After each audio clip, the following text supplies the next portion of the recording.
Yo, told you boys. Told you boys. Yes, this looks like a crazy thingy.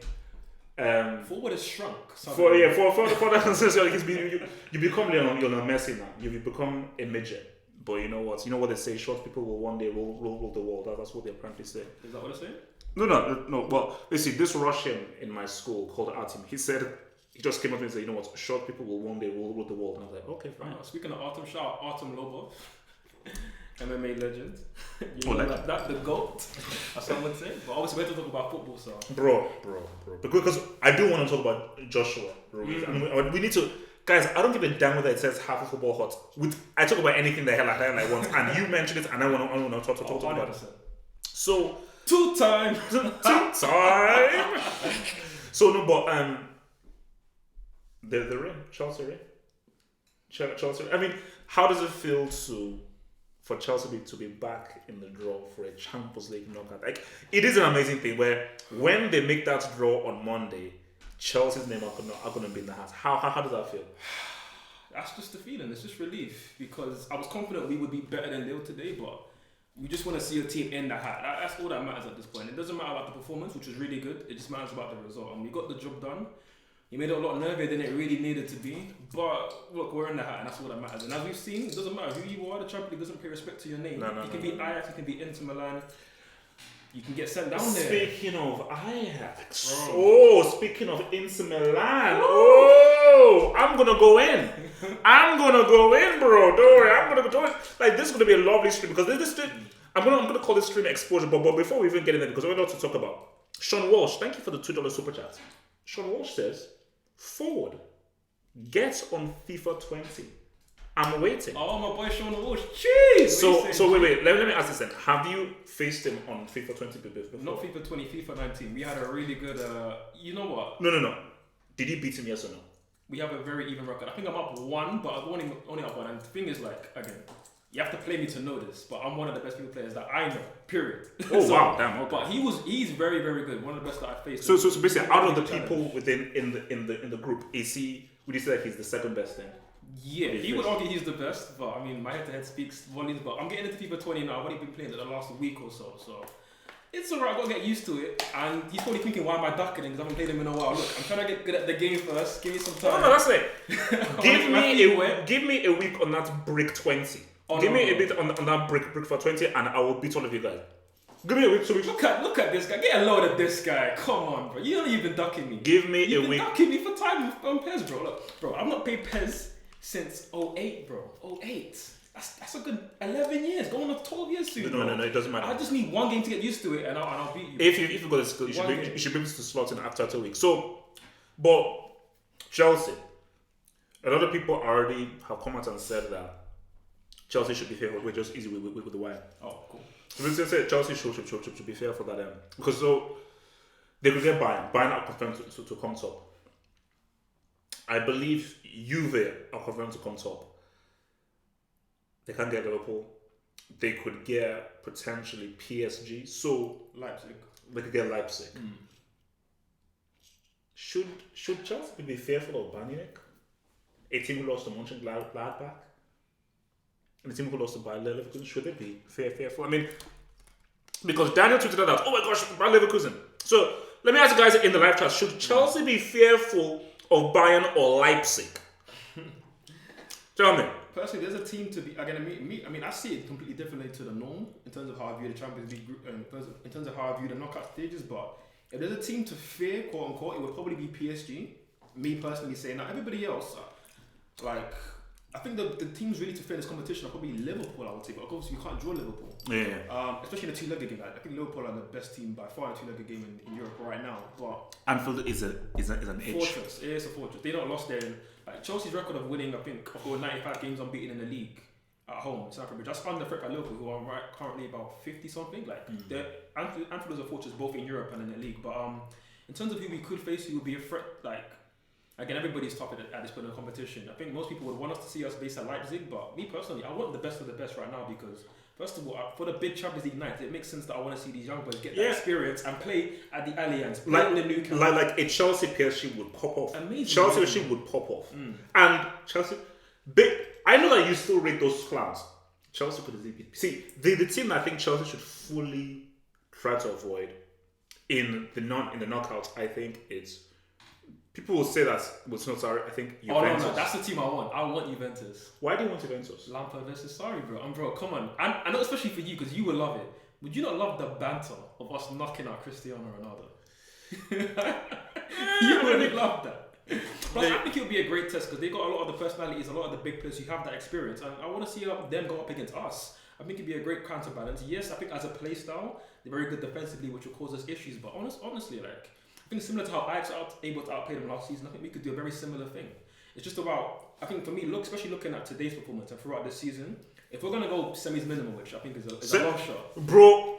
Why is semis minimum a long shot? Why can't we do a Monaco? The reason why is because for us to win games comfortably, especially against the better teams as you saw today, we need to play really, really well because for one, we're not clinical. We are not a clinical team. And two, there's still too many defensive lapses on concentration in this team for us to really go all the way. Like we're gonna have to play so many flawless 90-minute games, 180-minute ties, and it's gonna be difficult. But that's why I want to see us play against the best to see how far this team can go. There's so many topics to talk about because we still have because I just remember someone ran the Tammy Rashford thing. But before we get there, what the bloody hell happened to Ajax? I thought they were supposed to be the best team. First, no, let me break it down. I thought they were supposed to be the best team in the group.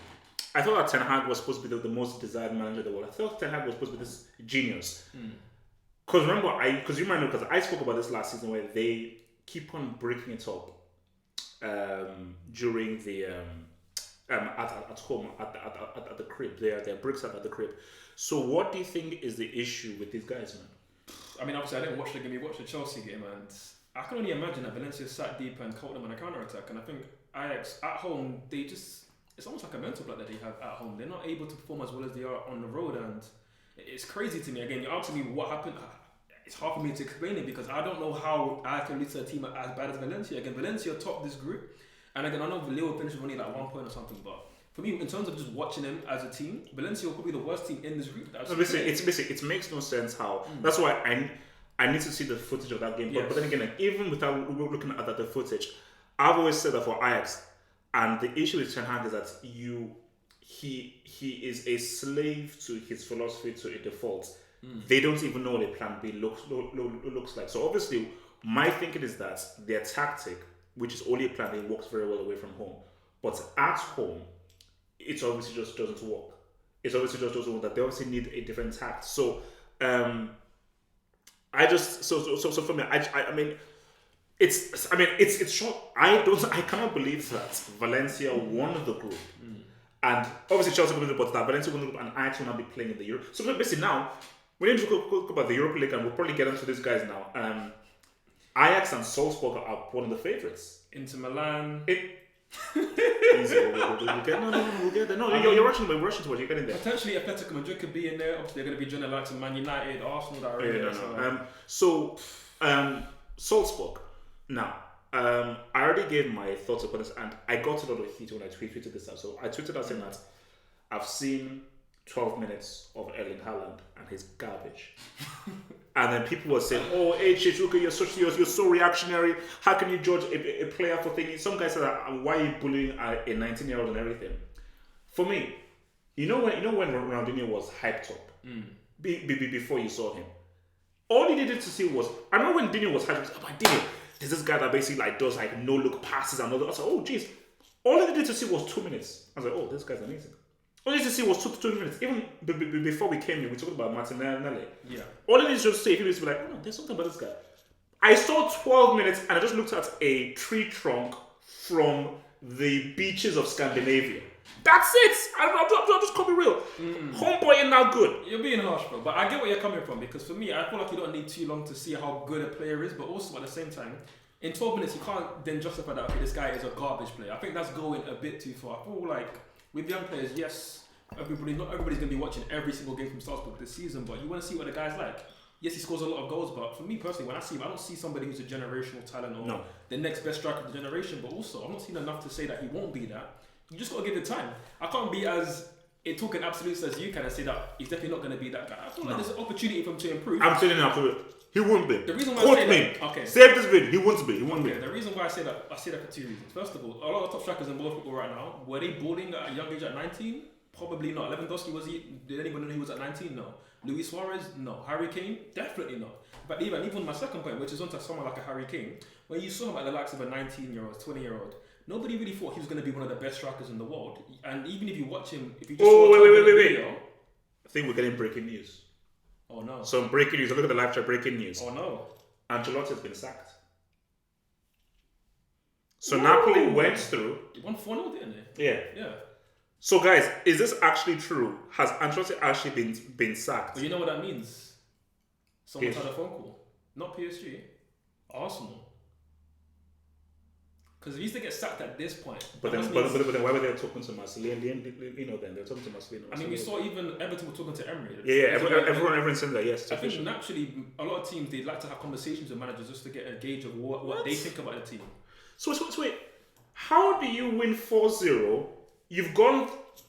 That's my thing. It must be somebody's contacting them so that, an opportunity is arising for this to happen. No, but I think what it is, because, there's been a lot of, beef happening. I think definitely back and forth. I think the relationship between him and the board has definitely deteriorated over the last few weeks, months, really. But, it's surprising for it to happen now, but for me, it just must mean that he must be looking at another job somewhere else. Yeah, but you see, I agree with George, who says it's the internal beef. Because basically, him and De Laurentiis, the owner, they've had some back and forth. So I think maybe that's wild. But then, because I read another story that Ancelotti was going to go to PSG. Yeah, but why would Tuchel leave or be sacked? Well, maybe because of the beef with Mbappe and Neymar. Or maybe they're saying Tuchel, if you don't deliver us the CL at the end of this flipping season, then screw you. We're going to get Ancelotti back. Let me just take the super chats quickly. So. Super chats from Sobits Kadaki. Thank you for the 199 super chats. He says, bring any teams to Camp Nou in the second leg. Well, what does that mean? So does it mean that Barcelona, that he thinks that that Barcelona can pretty much beat anybody at the new camp if it's the second leg? So basically, he said if Barcelona have the advantage in the next round, they can beat anybody in the second leg. Bruh, I think PSG can test that draw.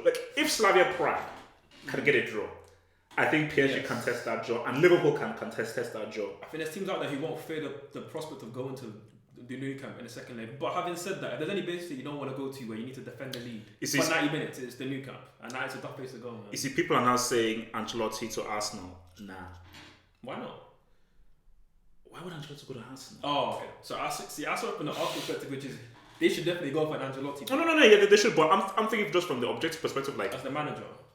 Why would he want to go to that mess? Yeah, no. And the thing is, people underestimate how hard it is to take over a team during the season, and especially now going into the winter break. There's no chance to work on tactics, formations. It's just you're basically just trying to be like a cheerleader just to get these guys into a good mental space. But there's no chance to really work on tactics, improve patterns of play, principles of play. None of that. It's just you're going straight in, and especially in the English league as well. Your game is every 3 or 4 days right now, so it's not the right time to go in. Especially, but before we, because I definitely want to break down into Milan. So we talk about Tammy, scoring again, good goal, played really, really well, and I was fearful that once he then came off, you'd basically have a situation where Batshuayi comes on and Tammy coming off, Chelsea then basically screw up the whole. But hopefully that will happen. But thankfully that didn't happen. But Tammy and Rashford. So now, Rashford has been doing pretty well. He's obviously going to now get his personal best goal scoring record this season. And I have to say that I have admired how he's taken upon the responsibility of at United with Lukaku leaving.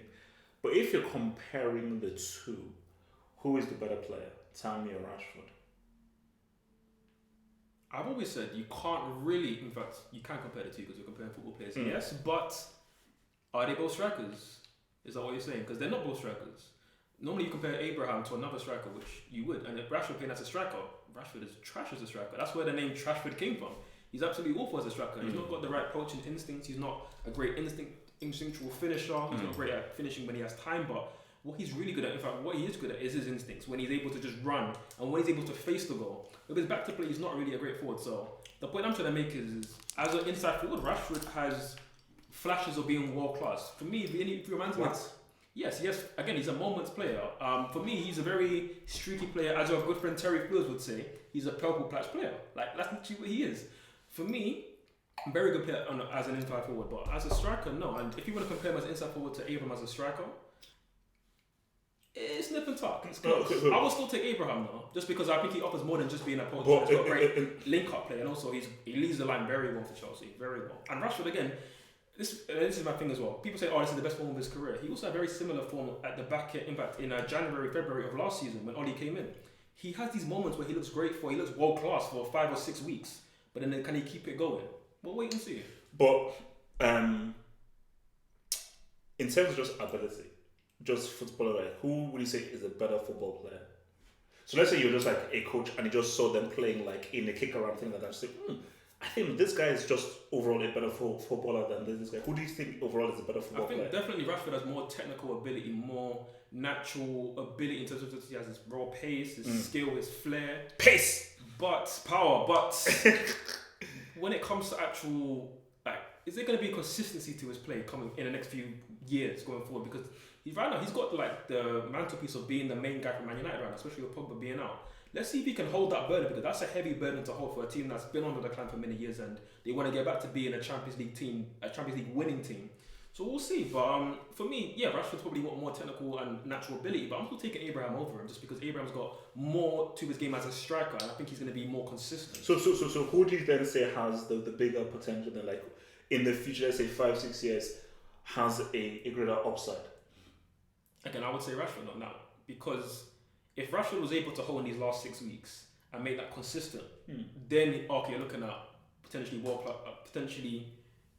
you're looking at a world-class player, because over these last 5-6 weeks, you're looking at world-class form. So you're trying to tell me that you're putting Rashford in the same sentence as Mbappe and the Oos? If he was able to keep these last 6 weeks, and let's also bear in mind, a lot of it has been penalties, No. it is just flashes of form. Just talk in straight lines. If he maintains what he did in the last 6 weeks, you're putting him in the same category as the Oos and the Prodigy. My point is, I don't think he's going to maintain what he's done over the last 6 weeks. That's my conclusion. Wow. Okay, before we move on, guys, we've got over 200 guys in here. Now remember to like the video, hit the like button. Mods, hit the like button. Joe Baker, you know what it is. I've just made your mod. Your job is to make sure that guys hit the like button and people are minding themselves and are behaving themselves. So old mods, tell Joe and show him the ropes as to what my mods are required of doing, keeping things nice, clean, and good. You had a home game. All you had to do was just win your home game. More so, the team you're playing, their best player, he wasn't on the pitch. He didn't even travel. Ford, I need you to explain to me. I need you to try to explain to me right now. How, in the Lord's name, did Inter Milan not only not win, but to lose to a team without Messi and a test tube IVF in vitro fertilization fetus scored the winning goal that knocked them out? Please explain to me how that First of all, shout out Ansu Fati, because that was an amazing goal. That was a quality goal. Quality goal. And second thing is, I think we've been seeing it for a while on this channel, and I've been seeing it for a long time. Conte in Europe, like, he's pretty much a fraud. Like, what has he really done in Europe? How good is he really? No, I'm joking. No. How good is he really in Europe? But no, it has to be he's trash. He's done very good things domestically for Juventus. He's a domestic merchant. Again, in his first season at Chelsea, when everybody was talking about who the best manager in the league was, there was conversations of Pep, Klopp at the time. Conte came in his first season and won it, and he won it with a records-winning total in terms of how many games he won in a domestic season, a 38-game season. So he's definitely not a bad manager, but for some reason there's something that happens in Europe. He's not able to make it come together, and again, like, he had the opportunity to win today, potentially go through ahead of Dortmund, but and then for me, it all came down to that first league game, that first UCL game where they drew at home to, I believe, Slavia Prague. I think that messed them up. That messed them up. So for me, and this also messes up their run for the league title, because now it's not the case that you're not playing in the Champions League, but now you're going into the Europa League, and you have all that travel and everything. It's difficult. So now they're always going to be playing catch up to Juventus. You're going to be playing on Saturday. So not only have they messed up their Champions League progression, but they've also messed up potentially winning the league. I mean, for me, I just see, like, and also you have to say congrats to Dortmund, because I think a lot of guys, especially on the Sunday hangouts, were saying that Dortmund are not going to go through. Blah, blah, I told you from day Dortmund will go for it. But with regards to let's even go back to Ansu Fati. Are you buying into the hype of Ansu Fati? Do you see? Perfect example. Link into the whole Erling Haaland thing. Ansu Fati is a player where show me just 5 minutes. Any 5 minutes of Ansu Fati, I'll be like, oh, this is it. I could just see and feel like, oh no, this is definitely a player. And everything time I've seen Ansu Fati, there's something about it like, oh my gosh, this guy looks good. Like just his footballing brain, what he's doing with the ball and everything. So do you buy into the whole Ansu Fati hype? Do you see that, oh, this guy could become something big, or he could just end up as another Freddie Adu? I think the key word is could, definitely. I think you certainly see the potential and the talent there. I think I heard a lot of hype about him, and I thought, let me actually take it upon myself to watch him. And he's a very talented and he's almost very wise for his age when you think about it. Again, only 17, I think the youngest goal scorer in Champions League history. That's crazy. Ridiculous. And even the goal he scored today, it's not the fact that not even just a shot, but the way he picked the ball up and then plays the 1-2, like that was, again, I'm not comparing him to Messi, but again, that's Messi-esque. That's a typical Barcelona goal in terms of how they play. So clearly he's being coached well, and he's having a really good impact this season, and let's see what he does in the future seasons, because I don't judge players up and say, oh, now he's going to be world class. No, let's see what he does, because you've seen many flashes in the pan. But I mean, again, if you're going to make the direct comparison to Haaland, I see a lot more natural ability and more potential to be a great player. In fact, look at this clown. Some clown in the chat says Rodrigo and Vinicius are better than Fati. It's a weird comparison to me. No. I mean, no. That's look, man. That's actually wild, man. What was I going to say? Let's go back to sorry. With regards to Dortmund now, so they're through. They made it through. Congrats right now. How far do you think Dortmund can go? Because obviously we now have this whole Sancho thing as well, where he wants to leave, his thing and everything. Do you see Dortmund making any noise going forward? Because I'm sure, because I didn't expect them to go through. Same thing, I didn't expect Valencia to go through. So I didn't even conceive of like, oh wait, Dortmund through. So now that they're actually through, obviously in second, what do you think can happen there? Obviously they'd be hoping to get. Anything that finishes in second, we're hoping to get Valencia. Yes. Which I think they'll be the weakest group winners by far. Yeah, by far. I think Dortmund. I think they're a team that on paper they're a big name and they got some really quality players, but I just feel like they're missing something defensively. I think what Hummels should have been to them is what they're missing, because Hummels, to be honest, he looks past it. He does, every time I've watched him this season, he's looked very unconvincing. No, the guy that's trash. And Sancho, he's going to come to Chelsea. He's coming to Chelsea. But wait, January or summer? Players that of his caliber don't leave in January. It's only a summer signing, that would be. But I think definitely Dortmund are a threat, but they're not going to go very far. I think we saw last season when they played against Tottenham that when they play against the better teams, Tottenham aren't really a naturally bigger team or better team. But I think in the Champions League, they don't equip themselves as well as they should do. And for me, I'm not really rating the chances too highly. Well, and also that guy's a flipping clown. What's his face? Lucien Favre.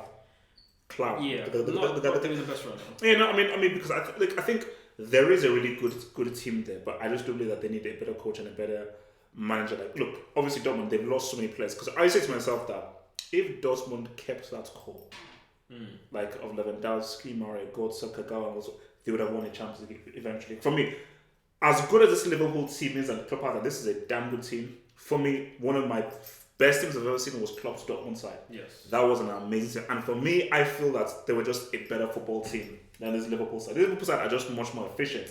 But that Dortmund side were just much more exciting and played a higher level. What I wish we saw was the prime Klopp Dortmund team versus against Barcelona. I think that would have been an amazing clash of styles. And we saw it this season, but I don't think this is really prime Dortmund, because while they got a lot of great players, they got a lot of quality players. Obviously, Forgan Hazard, Sancho, Ruiz, Brandt, but something's just not really clicking, and they're also lacking a real goal scorer to put the goals in. We have to watch. I want to address Pep. So obviously, still keeping with the theme of the Champions League, he now has to win this right now. No one cares about the FA Cup, and the league looks very unlikely right now, and no one cares about the flipping Carling Cup. So before we talk about Pep specifically, do you think that just after that loss to Manchester United, maybe this is their year that they can now fully focus on the Champions League, and this maybe could be their way they get to the semis or even the final? Heck no. This was their year to focus on the Champions League, but they messed it up in the summer window when they didn't sign a centre-back. I said even before Laporte got injured, they needed someone to replace Company. Yes, they need someone to replace Company because even in the big games last season, they relied on Company. It wasn't Laporte that was the main defender, it was Company. In a game against Leicester, Company was the best defender, also scored that amazing goal. Yeah. In a game in the Champions League, like it was Company who was their best defender against Tottenham. It was actually Laporte who made the mistakes that Son capitalised on. So for me, they needed somebody to go in there. And when they were targeting Maguire, I was like, okay, fair enough, we're targeting Maguire, but they got outpriced by Man United. Okay, cool. So you're still going to go and sign somebody, right? They didn't address that area. Then obviously, unfortunately, Laporte's got injured. He's going to be out till the new year. So now we've obviously seen their league form slack. And for me, that's why I don't count them as serious Champions League contenders. However, they certainly should be counted as serious Champions League contenders, given how much money has been invested into that squad. Yeah, no, because as guy says that, he just says Pep cannot coach if he doesn't have $1 billion team. Like he can't roll with. You know what's funny? The person that actually is mirroring what Pep's mentality is. He's almost acting like, unless I have $1 billion, I can't get this team to compete. Because his comments about how we're not ready to compete for the Champions League is egregious. Like, how can you say we're the most expensive assembled squad of all time, so that we're not ready to compete for the Champions League? It's nonsense. No. So I want to know. So Pep specifically, and I think we sort of mentioned it briefly in the previous live. So he came out and said that. We can't compete with elite teams, and I don't think that we're not really at their level yet at the moment. Do you think that he's saying this because they are 14 points behind and he got schooled by Ole Gunnar Solskjaer? So this is like a very cheap way of responding to that, or is this something a weird warped mind games? Because my thing about this is that Pep, you cannot honestly think, well, that's stupid. Come on, you've got De Bruyne, you've got Sterling, you've got world-class players, and you spent a hell of a lot of money. You can't tell me that 4 years of building a team, you're not on the same level as a Juventus, as a Liverpool. Because my thing about it is that, what if you're one of those City players? You're like, wait a minute, we won the league 100 points one season, 98 points the next season, and what the hell now? Because see, people say that I'm sort of going on to Pep. The reason why I'm on Pep is because of that documentary. I despise arrogant people. And once he released that crap about I destroyed football, I said, wait a minute, you didn't destroy football. Messi did. Xavi did. Iniesta did. This whole Spanish ethos did. La Masia did. And you just came on the bandwagon. We did not have to do some proper management without a superstar players. You couldn't even get banned to a flipping Champions League final. You know? And Man City not even stayed to semi-final. So my thing is that you have causes for yourself. So, because someone made a good point. I said to you, Pep is a victim of his own success. Yes. How many managers, first year of management, you win a treble? And how many managers have seen success in their first few years the way that Pep has? Ferguson had struggled the first few years for Manchester United. Mourinho had to build himself up before he actually won things with FC Porto. Almost every great manager has had a bit of struggle. And is it a case of like his first round of struggle he wants to run? What's the keep it real. I mean, for sure, we're seeing a character who isn't comfortable in the situation because he's had it very easy in a sense. Again, he's coming at the top and nobody's questioning whether he's a really good coach because he's obviously coached a lot of great teams, but he's been put in very favourable positions. And for me, we're just seeing somebody who, again, for me, when I see Pep, when you see it as in mind games, for me, he likes to respond to these situations with a bit of sarcasm. Again, we saw with the famous quote where he says, Happy New Year, remember that one? Remember the Nigerian man in the press conference when he says, you've only a great coach because you had Messi or Iniesta. Is that true? He's like, yeah, it's true. But you can see through all of this, it's a lot of sarcasm. Yeah. For me, when you say I can see right through it, man. What is it? I think he just doesn't know how to react to the situation because he's never been in a situation before where he has to face that kind of adversity as a manager. So that's why for me, I think it's very interesting to see how he does next season and in a couple seasons going forward. Now, but I'm now hearing rumors that he wants to live in the summer. That's what my problem is because for me, I don't mind if you're being a bit confident. Okay, the comment he made in the documentary is bordering on arrogance, but for me, if you're arrogant, okay, cool, but back it up. Just back it up. And he came into the league and had 198 points in the 2 seasons. Okay, cool. But like, what for me, I think a lot of English fans wanted to see Pep do was let's see how he does in the Premier League where it's physical, where it's tough, and let's see if he can make a team and make them a dynasty for many years. Not just leave when it first gets tough because Barcelona, you were the best team in Spain by far. Bayern Munich, the best team in Germany by far. Man City, when you came to Man City in England, they were still the best squad in England by a pretty comfortable distance. Now Liverpool are challenging your authority on the throne of the best team in England. You don't leave now. Now it's just got interesting. Yeah. So for me, it could be a shame, and it would also be kind of cowardly if he was to leave right now. No, and I think that is why I think he just hasn't experienced this before. He hasn't experienced oh my gosh, and I have to struggle. It's a different kind of pressure. Yeah, so it's a different kind of pressure because he's always known I'm always at it. Like the first time he struggled was last season when he had that thing of where they were behind Liverpool and lost to Newcastle and he had to now chase. This is a whole different ballgame where like, but see, he's never ever in his career at this stage of the season been 14 points behind the leader. Never before. I don't think he's ever been 14 points behind ever. So I think for him, which is what they say is a victim of his own success. Like, wait, what do I do now? So in my say that like maybe we're just crap, maybe we're just bad. Like okay, it's all about this is how you earn credit because there wasn't really much doubt when he won the league in Barcelona because you're kind of meant to do that. Yeah. Certainly with Bayern Munich, there's no doubt you're meant to win it. You came from a team that won the treble. So for me, the thing in England was that, can he go and win and be a dominant team in England? And now you're facing some adversity. That's why last season. For me, he got a bit of credit for coming back from that deficit that he had against Liverpool. So for sure. That was for me, that was his most impressive domestic league title because he came up against a team that won 97 points. But now let's see what he can do this season. Okay, we can't win the league, fair enough. At least challenge for the Champions League. Like you can't make a semi-final in the Champions League of Man City. But let's see what we can do next season. Can he follow up, or was he going to let Liverpool now take over? So it'll be interesting to see. So in your view, what do you think happens with Pep then? If you had to put a wager, does he remain at Man City for the next few seasons? Does he join Juventus? Does he leave? Does he take another sabbatical? For me, it's weird because I'm afraid that he's going to leave in the summer if they don't leave, and if he does that, you're a loser and you're a chump and you're a sellout. Like for me, it's like then I don't give a crap how many trophies you won. You're a coward. If he leaves at the first sign of trouble and first like Liverpool responded and won it, then I'll be like you're a coward. You're a coward because you're like, oh my gosh, all I know how to do it is to succeed. But you have to know, and we'll even get to it right now. It's not about winning; it's about getting up from losing and then winning. You know, like shout out to your boy Josh. Yeah. So if he does that, it is showing that it's a serious lack of character that you have. Look at my boy Uncle Mo. Do you know how much Uncle Mo has suffered? How he's been vilified, he's been insulted, he's taking losses and L's, but he keeps coming back. For Pep, I will now know who you are as a character is. Can you be knocked right down into the gutter, be embarrassed, be destroyed? And the thing for Pep, this was a humbling result. Yeah. Because it was like, my God, how did I lose to a Oli? This is one of the most ridiculed managers in the world. And not only did you lose to him, he tactically destroyed you. Like, manager to manager, he completely outthought you. It could have been 3 or 4 in that first Easily. And so what do you think happens then? I would like to see him stay, and I think he should. Not what you like. What do you think will happen? I can't predict what he would do, but I would love to see him stay because not only is he at the best team in the country in terms of how the team's been built before he got there, but let's not forget the infrastructure that was put in place for him to go and manage Man City. We know that the board wanted to pick Pep from years ago.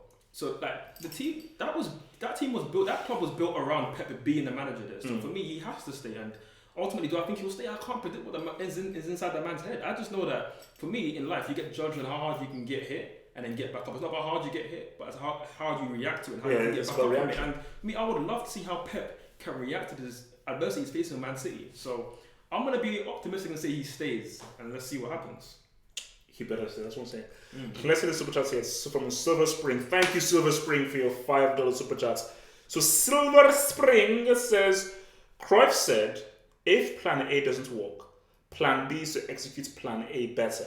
That's literally what Pep does, no management. I remember Pep actually saying this in the document. I don't know whether it was a document or where I read this better, where if plan A doesn't work, no, then plan B is no, then you have to just execute plan A better. For me, that is a complete and utter bullcrap. That quote shouldn't be taken literally. That quote is basically to say, your planning should be amazing, and you need to perfect your plan A, but ultimately you need to have other strands you need to have other strings to your bow where you can make things work. No, but I think that is what Cruyff believed. But even in Cruyff's best teams, they were still able to adapt to certain situations. They didn't just play one way. No. And in this in this modern football right now, you can't play just one way and get away with it. The best teams in the Champions League that we've seen, when they play against the best opposition, they're able to adapt. Real Madrid are able to adapt over those 4 years where they won 3 Champions Leagues. But the reason why I think that is literally what Cruyff said is that Pep is a disciple of Cruyff. Ten Hag is a disciple of Cruyff. Yes. And Ten Hag and Pep have the very same management style and the very same issues, which is why for me, Ten Hag and Pep are crap managers. They're great coaches who can coach the heck out of players and everything, but as managers, they are garbage. Because as a manager, a great manager has a plan B, a plan F. Yes. Like Ferguson was a great manager. He's like, how do I win this game? What do I need to do to win this game? Mourinho is one of the best managers of all time. He's like, what the hell do I need to do to win this flipping game? Do I need to solve this guy? What do I need to do to win this game? And the key to management, the beauty of management, that's what I say, like, what Klopp has done in the past few years has been super impressive. Because Klopp realized that, you know what, I actually need to get better as a manager. I actually do need a plan B, because when I remember his final season for Dortmund, guys used to just defend deep, hit the ball over the top, and just score against Dortmund. And Dortmund was so easy. So Klopp viewed as like, no, man, I need to train on defense. I need to have a, because I know that I understand spacing really well. I can get my players to always find space offensively. But what I'm missing out is like, let me just find a way of getting my teams to defend better, to close out space and making it hard for the opposition to really get me through on. Let me even get some top central to the defenders and just give them a bit of tutoring.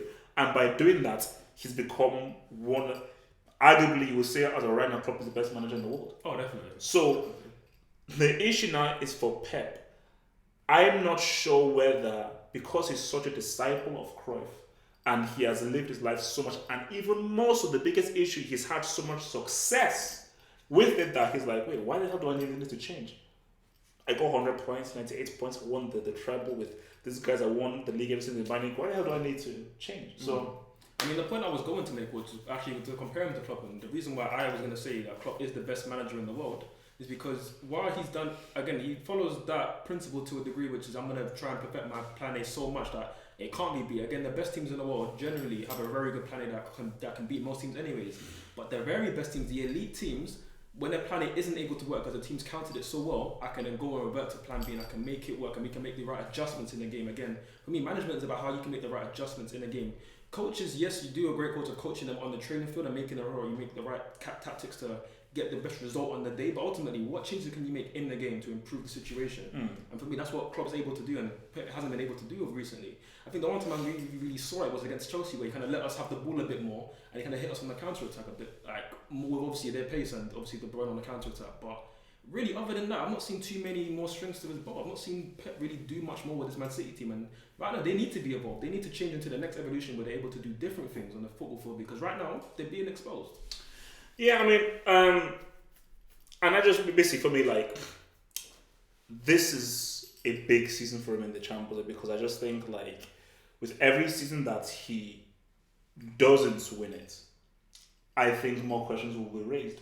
That is why, like, that thing that the Nigerian reporter said to him, I think will be sticking in people's minds, because people say, because like ever since that video came out on Twitter and everything, people are like, oh, hang on, yeah, ever since you've left Messi and Barcelona, you've not even reached the Champions League final since. So then people will say, okay, we know that you're a great coach and everything, but maybe it was more so Messi than you that did, because look, Ancelotti has won 3 Champions League trophies. He didn't have Messi. Mourinho has won it with 2 different teams. You know, so Heinkes has won it with 2 different teams. So, but for Pep, you've only won it with one team that has what many people consider the greatest football player of all time. I think that's why it's interesting to see if Pep can stay, because at Barcelona, okay, Pep did all those amazing things with that amazing team. But at Bayern Munich, all he really did was meet expectations. Maybe he didn't really meet the greatest expectation, which was to get to another Champions League final. He didn't do that. And with Man City, they were already league champions when you came to them. They've already won a league title in the last 2-3 years before that. So and they were really brought in to take them to the next level and to win the Champions League. And right now, who's he been knocked up by in the Champions League under our manager Man City? Got knocked up by Liverpool. People didn't know how good they were at that point. Monaco, exactly. Those are not the most elitist teams. Yes, Liverpool got to the Champions League final that season, but we didn't know how good they were at that point. So for me, he's got to at very least get to semi-finals. That's the bare minimum. All right, so this is from another super chat here from Dungu Kamal, $5 super chat. Thank you, bro. So Mr. Dungu Kamal says, if Chelsea make top 4 with a youthful squad and one of the lowest wage bills in the top 6, the sky is the limit. Did Chelsea make this top 4 thing, man? Yes. It's going to be tough. Why do you say yes? Why does it say yes? Because unlike you, I'm not going to say semi's minimum. The Premier League is ours. I said no. I never said anything. But no, I said no. Top form, like no top form. Let's talk. Champions League semis, yeah, 100%. Okay. But Premier League is like no, because that Premier League top four is looking tricky. But I am very what Lampard has done so far, I think is amazing. Now, obviously, taking those 2 L's to Everton and West Ham wasn't part of the plan. So I think it's good having this victory over Lille. But I think the next game is going to be very important for Chelsea to hold that derby, because I think Tottenham are looking like they can go on a run. Yes. Because I thought that when they lost United, I was like, oh. But I do believe that just towards Kamau is saying, man, is that I think this Chelsea guys have the ability to do some great things. These are some amazing sets of players. Sam Abraham has shown that he's one of the best strikers in the Premier League. Mason Mount, okay, he's good off the ball, but he shows that the guy has great potential. Hudson-Odoi, once he gets fit, is huge. And bro, Reece James. Reece James is better than Trent. I know you don't say Reece James is better than Trent. He is. Just accept it. Trent just plays in a great team. Reece James, man for man, right back, he's a better right back than Trent. That's just facts. And Trent will even admit it as well. Just to give my point on to why I'm hesitant to say Chelsea are going to finish top four. I do believe we are, but there's reason to caution on that. Mainly because caution for what, man? Look at it. If you look at our rivals, right? Tottenham, Arsenal, Man United. Look at their front attacking players. Look at their firepower that they have. It's much more than ours. Because yes, we have Tammy Abraham who's scoring those goals, but we don't actually have any inside forwards. So we're relying on Pulisic and Willian to get us goals compared to a Rashford right now. He's in form. Obviously Martial coming back into it as well. At Arsenal, they got Aubameyang and Lacazette. Pepe, once he gets to the form, Pepe will come into form at some point in the season. And then also Tottenham, Heung-min Son, Harry Kane. We can't compete in the firepower, especially in the inside forward area. So for me, it's an amazing achievement that Lampard's done, and I'm happy that we've got this buffer of 5 or 6 points. I think 5 points. But even if those teams have those great inside forwards and everything, I think Chelsea's chemistry as a team, I think, is strong. I think the whole team just works better in cohesiveness than Tottenham and Arsenal, who may have great individuals, but I don't think are as cohesive. Yeah, that's the point I'm making. We haven't got the clinical edge, because I even said last season when we had Hazard, we didn't really have another goal scorer in the team. Again, Hazard had like 51% goal contribution for us last season, and he's not even a goal scorer primarily anyway. So for me, again, going obviously to the question in itself, Lampard is doing amazing things with this team, because we only need a couple more additions in the right areas and we can be a great team. Right now we're just a really good team that's evolving. So for me, it's imperative that we get Champions League football so that we can sign our main targets in the summer window, which is going to be the likes of Sancho, maybe a first string left back. Does Messi? Mate, okay, I guess we can fit Messi into this. I guess we can. Get him in there. Come on, man. If we can finish top four, it's a big summer ahead, man. Because Abramovich, he's got those peas to be spending, so I'm ready for it, man. All right, I wanna talk boxing. So guys that say that's why we're talking boxing for a football chat, screw you. Hey, there he is, man. Boom. I don't know who this Anthony Joshua is, but Oluwa Femi Oluwaseni Anthony Joshua. Look, two-time. Look, I said fish and chips doesn't give you that power. Only Pandemiam ever gives that power. Look, honestly, it was big that he won that fight, because bro, for a while everybody was thinking, who needs the beach buddy? Let's go to McDonald's. Let's all get a bare belly and everything. You gotta say, oh Jesus. So maybe like I could be tacos. I could be overweight and actually win. It's like, no, you can't be overweight. No, because if you be overweight, kids, you get outboxed for 12 rounds in Saudi Arabia. That's what happened to your boy Ruiz. I think people have to give Joshua a lot of credit for what he did then, because the biggest criticism for Joshua, and even from me as well, is as talented as he is, I was like, his boxing technicalities, and that's great.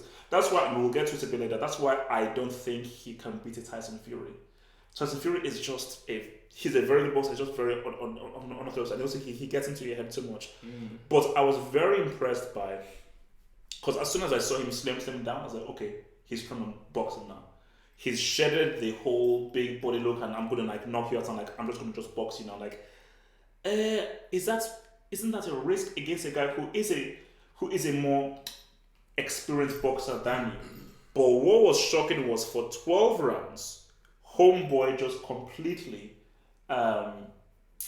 outboxed him and outscored him. So were you shocked and surprised by how well he boxed in that thing? He took him to school, bro. He took him to school. Look, a lot of people watched the first fight and they thought, Joshua can't compete with Andrew Ruiz. He outboxed him completely for 7 rounds.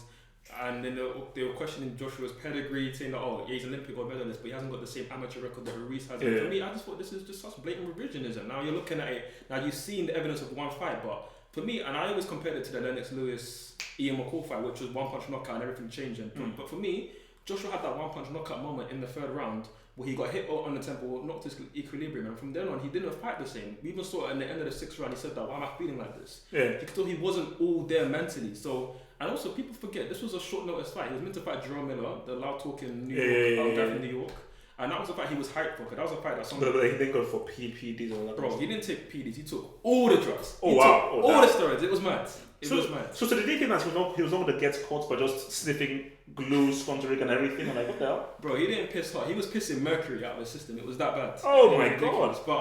But to the point, look, Joshua wasn't well prepared for the first fight, but I knew, I even sent the messages to you. I told you I was very confident Joshua was going to win this fight, and I think the most impressive thing for me was how disciplined he was. Because very disciplined. Whilst I say he's a better fighter, and I said that going into the fight that he should have the better boxing skills, because yes, Ruiz is good in close, he's got fast hands, but he's not got the best footwork, he's not got great feet, and he's just very durable. And also piling on all those pounds was very stupid, because it's even made it even harder for you to move around. We're going to get onto the excuses that he made for the fight. Oh, yeah, no, but Joshua, I think, because basically by the time he got to the later rounds, he was just basically dancing around. He was basically dancing. And Ruiz was also fun. I remember, in the 12th round, Ruiz was like, no, come fight. Let's fight right here. Like, no, Joshua was like, no, I just want to win. See, at that point, Joshua knew he won because he got into his head. Yeah, no, he got into his head. I can't touch this guy. I can't hit him. And for me, that was the most impressive thing. If anybody shocked me about the fight, once your opponent is now getting frustrated, that's when you know that you've won right now. And also, Joshua kept saying this and everything. I think he even said it before.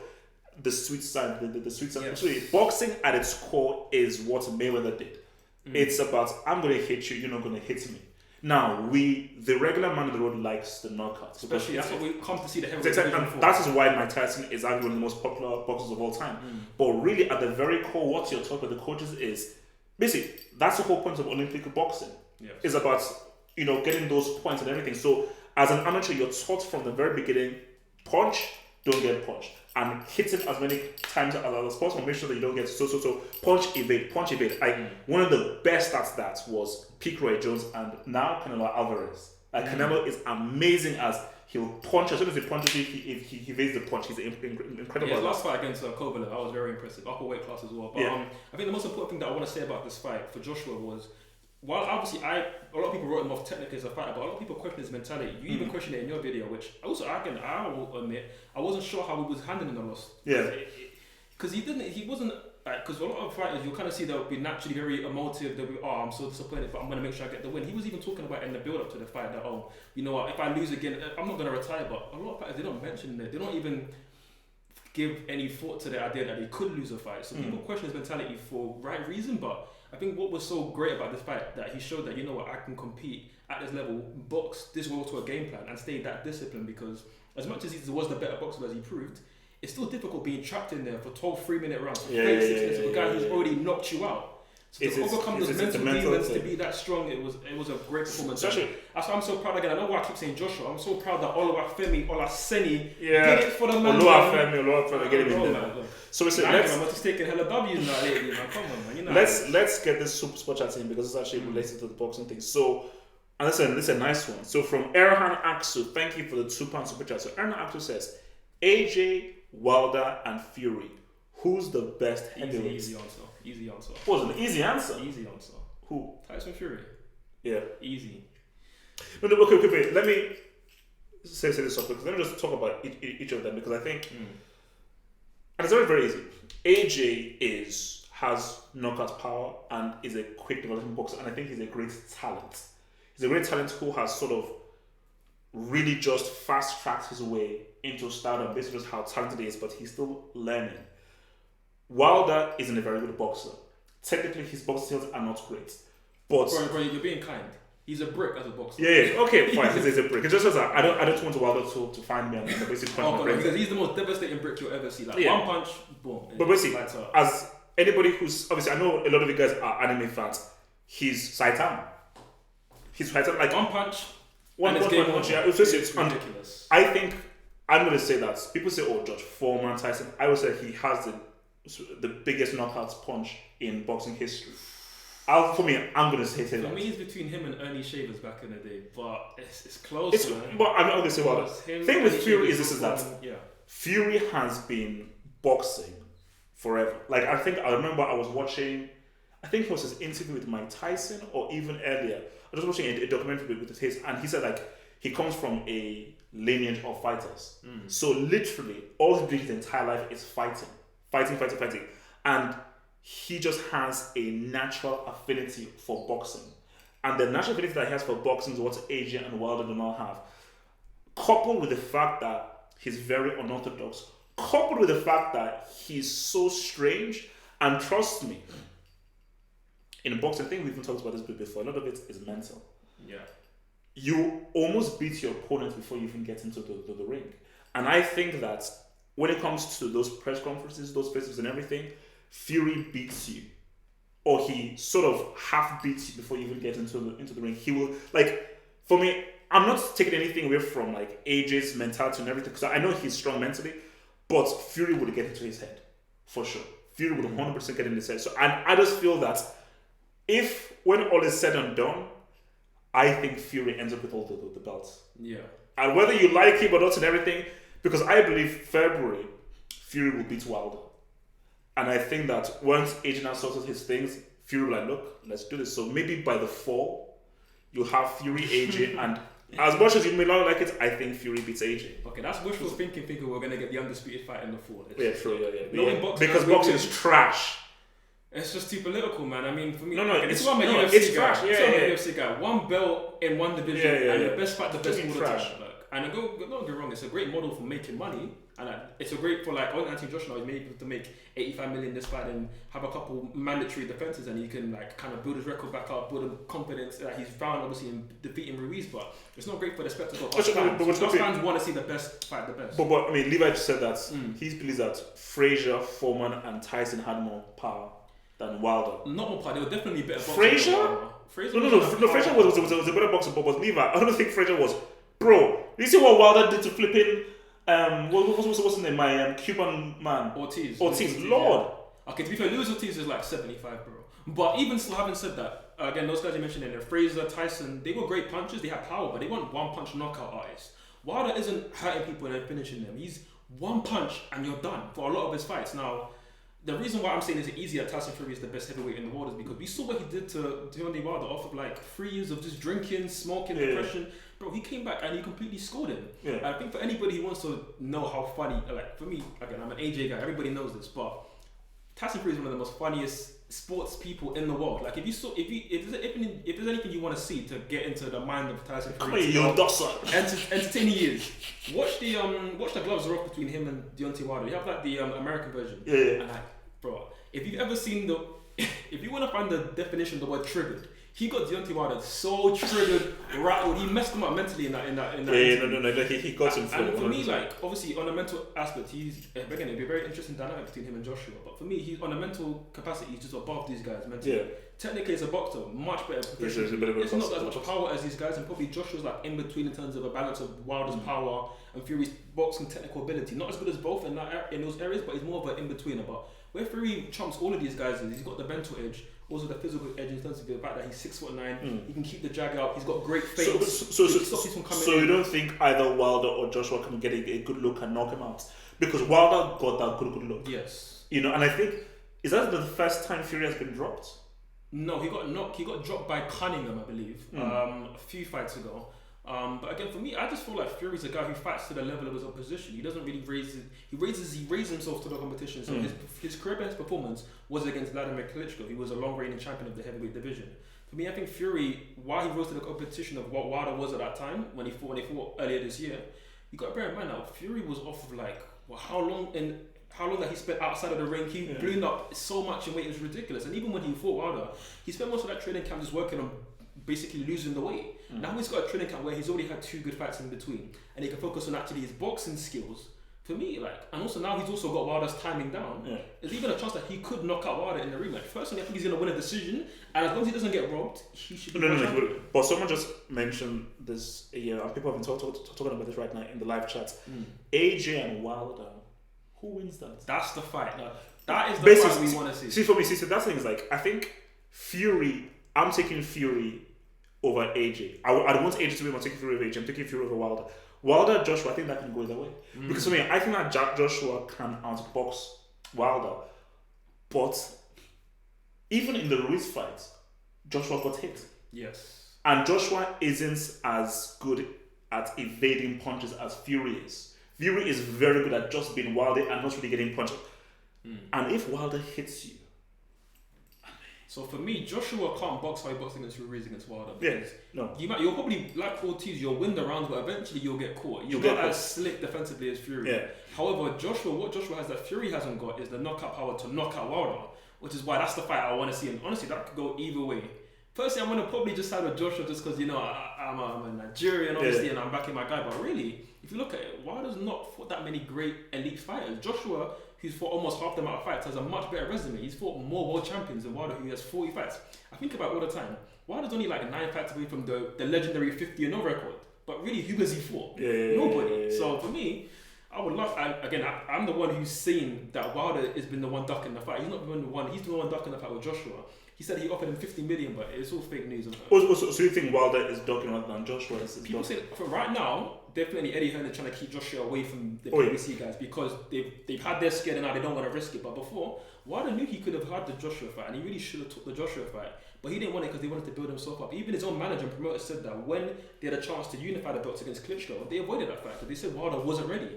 So for me, I don't think Wilder's been ready until maybe around now. But now, Joshua, funny enough, isn't ready. And again, I love your theory of, we would love to see the unification fight. The undisputed fight would be great, but it's not going to happen until maybe 2021 at the earliest, maybe 2022. Well, that's so stupid. It's like, see, that's just the annoying thing about boxing. That's why, even I don't watch UFC, that is what I respect. You got to watch another Nigerian's fighting this weekend, bro. Usman. No. I follow I follow both of them on Instagram, so I'm always keeping up to date with them on Instagram. But wait, random question here. Best anime of all time. If you have to just pick one, best, because I'm going on my little anime binge right now. So best anime of all time. Many. But if you have to just pick special one. mention, I will give out to Hajime no Ippo. That was a boxing one, which I love that one. But I'm gonna say Naruto. Look, it's like the old favorite, easy one to say, but I'm gonna say Naruto. But why? Because for me, it's like, again, I don't want to just do it because I watched the first episode of Naruto and I didn't know what the F was happening. Wait, you didn't watch Naruto? You've not finished watching? No. I watched the first episode. I was like, what? First of all, why is this guy disappearing? Why is this guy wearing orange? Who is this dude? Why is he appearing? So I don't have a bloody clue what the hell was happening. You've not watched Naruto? I've only watched one episode. Do I even know you? No, I'm joking. No, honestly, I would recommend Naruto to anybody. Naruto's sick, bro. There's a lot of good ones out there. Death Note is another sick one I'm getting to right now. Death Note is sick. Oh, wait, so the anime or the manga? Yeah, anime. See, that was the first one that I saw. Okay. Because everyone said no, you have to watch that. And like when I saw Death Note, I was like, you have to fully concentrate. Literally, you cannot even look away because it's subtitled because the English dub is always crap. So I always get the subtitles. Bro, you can't miss a single thing. I know. Because every single thing is like do because it is so. You know how Japanese guys do it. It is so intricate and everything. So because I'm currently watching Mob Psycho 100. Have you heard of that one? I've heard of it. I'm gonna watch that one next. Yeah, That's next on the list. No, but I think I'm like 3 episodes away from season 1. I mean, it's interesting and everything, but One Punch Man is still the king for me, man. But I'm very early. I've seen Death Note. I've seen the first season of Attack on Titan. So I'm about to finish this with Mob Psycho, and I'm now going to go to. Have you heard of Demon Slayer? Yeah. You see, like here now, that looks pretty good. So I've seen the first episode. So once I'm done with Mob Psycho, then I'll go back to Demon Slayer. But a lot of people are saying Dragon Ball Z. I don't count that in the animes. I don't say that. For me, Dragon Ball Z is just Dragon Ball Z. I don't see. There's like Dragon Ball Z, then there's anime. Dragon Ball Z is just separate and everything. 100% is the whole thing. But the thing about One Punch Man, the first One season Punch Man was epic. is bloody amazing. The problem that second season is still fine. No, it's not, bro. The second season is still fine. It didn't bang the same way, man. I'm sorry, it didn't, and that's what kind of it hurts me. Like again, for me, if you told me what's my favorite TV series of all time that I enjoyed the most. Yeah. I even hate saying it. I would say Game of Thrones, but the reason why I can't is because of how it ended. Is that exact same look is what it put on my face for weeks. Do you know how long I waited for the last season of flipping Game of Thrones? And that's the reason why One Punch Man was great the first season, but the second season just left a little bit to be desired, man. I mean, I mean, for me, like, you see, before I saw the second season, everyone was like saying, "Oh, it's crap, it's not going to be." And because I loved the first season so much, I was like, but watching the second, you know what it is? Because I went in with low expectations based on what everyone said, then it didn't seem as bad. But I think for like someone like you, who obviously was like, went in with high expectations. Bro, I was hyped. Yeah, especially I think if you're hyped, then yeah, it's a definitely. But I think the story development, it wasn't as good as you don't know yet. The story was, and also like, yeah, I think it just got so convoluted with all of the other heroes coming through and everything. Yeah. So Dumbo come out. Thank you for the super chat. It says the best anime is Samurai X Kenshin. I have not watched that. No, you know. But I've heard good things. Samurai X. Okay, I'll wait. See, if that's anything that is either comedy or action, I'm in. Anything that is comedy or action, I'm in, because Mob Psycho, I just wanted to finish it first. But at the moment for Mob Psycho, it started really well. But it's taken a bit of a dodgy turn, and I'm like, what's your take on Attack on Titan? That thing is bloody dark, man. It is crazy, man. Like, I've only seen the first season, and it's like a horrible movie. I was like, what the hell? It's like, it's genuinely frightening. The thing is, I'm only 3 episodes in, and I want to finish watching Death Note before I again finish watching Attack on Titan. So. But again, I'm reserving judgment on it. But again, the first 3 episodes, as you know, you've watched it. It's epic, man. So I can't wait to finish watching that. But man, so many good things to watch. It's difficult to keep up. Oh no! Wait, what you see? Afro Samurai was really. Did you see Afro Samurai? No. Oh, you haven't seen Afro Samurai? Yeah, because that's because Samuel L. Jackson did the voice. Oh, okay. Like the animation is amazing. Quality animation, like the animation is amazing. Oh no, you have to see. Oh no, you have to see that much, and for sure. You gotta watch Naruto, bro. Like that's like the OG of all. But then I say that isn't it like 5-6 seasons or something? It's a lot of seasons. It's over 500 episodes. Oh my gosh, it's a lifetime of work, but it's worth it. I would recommend watching some of the movies. The movies are pretty good. Oh yeah, but see, these guys said like Game of Thrones would have been the undisputed best show ever. Oh. Created if it was. Do you know what? Even if the last few seasons were decent, I still don't think it would have been as. Have you seen The Wire? We talked about this last time. No. The Wire is the best TV show of all time. That's also on the list to get, bro. The list of things I'll show you later. The list of things I'm going to watch. So have you seen Breaking Bad? Yes. Sopranos? Yes. Time ago, so I'm planning to watch Sopranos again. Actually. 24. You recommend me that? I've been watching that. I watched the first 2 seasons. Oh, pretty good. Yeah, pretty good. Quantum Leap? No. Boardwalk Empire? No. Bro. Oz? No. Oh man. I got some catching up to do, alright? Look, these are the things. Not all of us here are older than Nagels, man, so we got some time to catch up in it. But yeah, look, there's a lot of good shows out there, man. Breaking Bad, I love Breaking Bad. Breaking Bad was sick. And I think for me, Game of Thrones would have been the undisputed number 1 if they just did the last season properly, man. The animation was great, but the storytelling was tragic. So Hunter x Hunter, have you seen that? No. I need to get onto that. Because a lot of people are talking about Hunter x Hunter. Gintama. No. Gintama. One Piece. Yes. One Piece and Bleach I've watched. So what is so because I keep hearing so what is One Piece and Bleach about, like sort of you just gotta watch it to understand it. It's a similar kind of theme to Naruto. So is it comedy, action, or action? And like you just gotta watch it to be honest. But it's like kind of like you gotta watch it, bro. That's all I'm gonna say. Yeah, I mean, basically for me, I think Attack on Titan. I think season 1 of Attack on Titan. So have you finished season 1 of Attack on Titan? I'm only 3 episodes in, bro. Okay, so what's your take so far on the first 3 episodes? Good. The last episode I watched was 3 months ago, and I'm trying to finish the ones that I'm on now before I get back into it. But it is good. I like to reserve judgment until I'm like at the end of season 1 on anything, because until I really finish the season, I can't really judge it properly. But I'm liking what I'm seeing. I like what I saw so far. I just need to get back into it. Alright, now last thing and then we'll round off. Best cartoon show of all time. Let's give on the best cartoon show of all time. Tough question, man. Oh, there's so many rattling off in my head. I mean, because some guy just said Powerpuff Girls and it just reminded me of my Powerpuff Girls was alright. Mojo Still, that thing was bloody weird. Okay, see now I throw Dragon Ball Z more into cartoons, but then I would just say Dragon Ball Z, because Dragon Ball Z elite of the elite. So probably it would be that, but I feel like people aren't going to count Dragon Ball Z in that genre.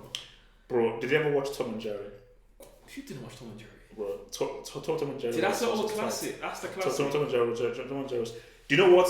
and I think Josh even mentioned it. Did you ever watch Samurai Jack? Samurai Jacks. Oh, the feature. But I haven't actually. You know what I want to do? I want to watch because all I watched were episodes.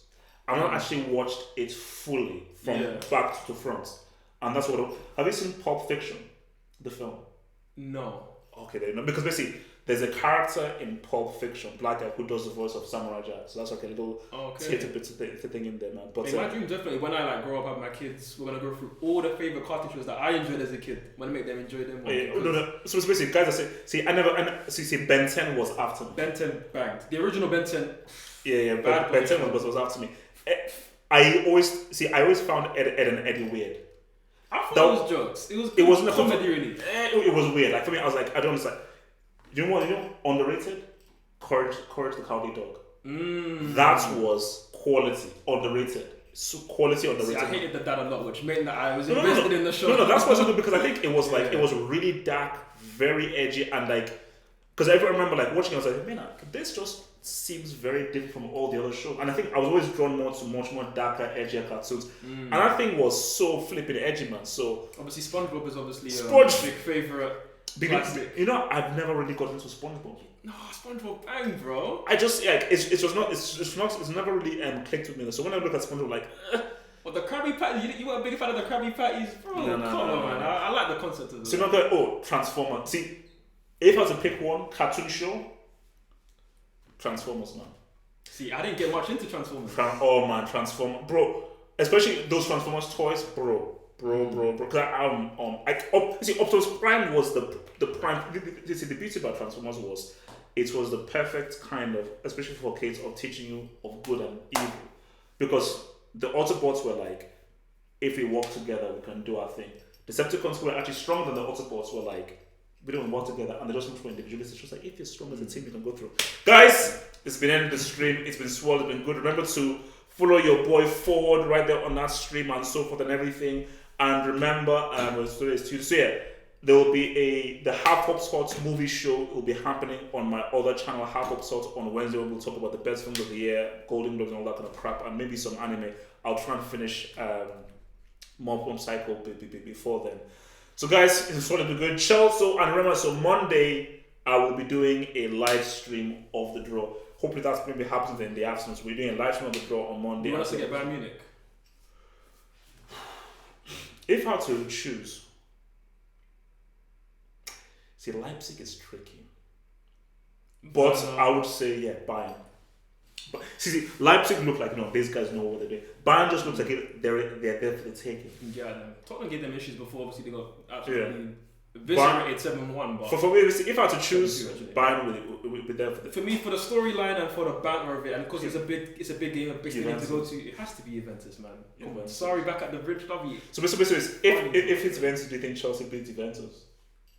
We're not favourites, but it'll be interesting to watch. Very interesting to watch. People say Ajax can beat them like they did last season. There's no reason why we can't beat them. Okay. So, and also, whatever happens, Juve have the home leg, second leg. Yeah. It'd be tough. But again, that's what I want to see. I want to see us play against the best teams and see this team push. No. Basically, Chelsea even look. That's why this is so good, because whatever happens, it's going to be fun. Whether it's Chelsea or Chelsea, it's going to be fun. All right, guys.